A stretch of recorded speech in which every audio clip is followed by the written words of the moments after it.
అవునా? అందుకని ఆ పేరు ముందు ఆ 2 అక్షరాలు యాడ్ అయ్యాయన్నమాట. మొబైల్ మసాలా వారి టాలీవుడ్ రివైండ్లోకి వెళ్ళిపోదాం. అందరం కూడా కోవై సరళ గారు అని చెప్పి పిలుచుకుంటూ ఉంటాం కదా.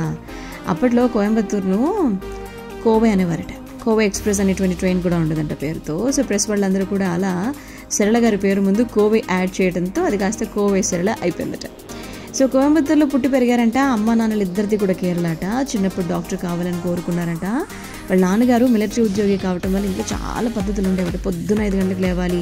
సో చాలా స్ట్రిక్ట్గా ఉండేవారంట. ఒకరోజు ఆయన దగ్గరకు వెళ్ళి నేను సినిమాల్లోకి వెళ్తానని చెప్తే ఇష్టాన్ని చూసి వెంటనే ఓకే అన్నారంట. చిన్నప్పటి నుంచి ఎంజీఆర్ గారికి అభిమానం అంట సరళ గారు. ఆయన్ని చూసి సినిమాలోకి రావాలనిపించిందంట. 6వ తరగతి చదివేటప్పుడు ఆయన చూడాలి అని చెప్పి ఆయన ఉంటున్నటువంటి ఒక హోటల్ ముందు నిల్చున్నారట. వారం రోజులు అలా రోజు ఆయన చూడడం కోసం అని చెప్పి నిల్చుంటే ఒకరోజు ఆయన పిలిచి వివరాలు అడిగారట. నాకు సినిమాల్లోకి రావాలని ఉందని చెప్తే చదువుకో, తర్వాత హీరోయిన్గా నటించవచ్చు అని అన్నారంట.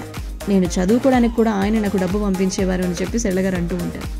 ఇక కమల్ గారు అసిస్టెంట్కి ఫోన్ చేసి ఆ సినిమా గురించి చెప్తే, సతీ లీలావతి గురించి చెప్తే నమ్మలేకపోయారంట. తర్వాత కమల్ హాసన్ గారు ఫోన్ చేసి నా డేట్స్ కోసం ఎదురు చూస్తున్నట్టుగా చెప్పారంట. అప్పుడు సరళ గారు తెలుగులోని బిజీగా ఉన్నటువంటి టైం. అదే టైంలో ఆయనతో చెప్తే 5 నెలలు వెయిట్ చేశారట. సినిమా అయిపోయిన తర్వాత చివరి రోజు మీరు తప్ప మరెవరు ఇంత బాగా చేయలేరు అని చెప్పి సినిమా టీం అందరూ ప్రశంసించారట. ఇప్పటి వరకు 900కు పైగా సినిమాలు చేశారట. తెలుగు, తమిళం, మలయాళం, కన్నడ భాషల్లో మన కోవై సరళ గారు.